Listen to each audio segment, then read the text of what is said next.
Hey guys, this is Natavia with Life Be Confused, and we have another video in our boundary series. And this one is about the boundary checklist. Okay, so in the first video in the series, we talked about creating boundaries. This one is going to be really a checklist because I didn't want to give this to you guys at first. I wanted you to create a boundary that you felt was necessary for whatever stressor you were trying to prevent. But once you've gotten it and you've done it for a minute, you need to kind of do a checklist to make sure that it's actually doing what it needs to do.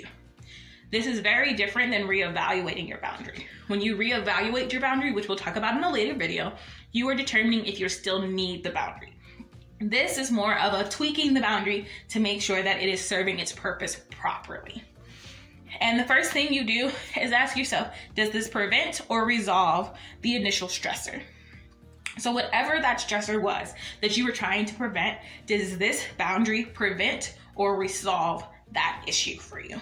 And that should be a simple yes or no question. If it has a bunch of yeah, but, then that boundary is not working, okay? And you need to come up with something new. The whole purpose of the boundary is to prevent or resolve that stressor. And if it's not doing that, it is a useless boundary. Do I feel better about my time? Overall, do I feel like my days feel better? Do I feel like my life is a little bit less hectic now that I implemented this boundary? And this is another reason why I ask you guys to do one boundary at a time, because you can't really judge this when you start with like 5 of them. You can't really tell which ones are working. So when you have one boundary at a time at it, you can really say, do I feel better because of this boundary? And you determine that for yourself. Another question is, does this boundary apply to my current situation? Now, you may have been implementing this boundary for 2, maybe 3 months, because that's about how long it takes for you to kind of get used to things, because we're not all running out the gate and doing it perfect. It takes some time to like keep it going. So you need to ask yourself, does this still apply to my current situation? If you set the boundary because you had a job where you had to do X, Y, and Z, and now you no longer do X, Y, and Z, is this boundary still needed? Is this something that still helps you in your current situation? Or is it something that should be archived? A list of ways of implementing your boundary. We talked about the respectful ways to say no. Well, this is where you make that list. You come up with quotes for you to say so that you can maintain your boundary with others and yourself, right? You come up with, what technology do I need to use? What are my do not disturb times? You need to figure all that out in order to maintain this boundary more.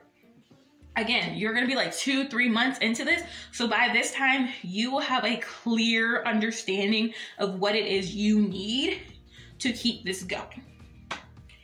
And then also you've had some test runs of some quotes, right? That didn't go over so well. Maybe that one did. Like, you will have a good feeling for what that's going to be. And then you need to determine, is this a long-term boundary? Is this a boundary you can see yourself keeping forever? Or is this a in this situation kind of boundary? The way that you think of them is the way that you'll react. If this is a long time, forever boundary, you're going to be more like gung-ho and pushing it and like making sure it's maintained.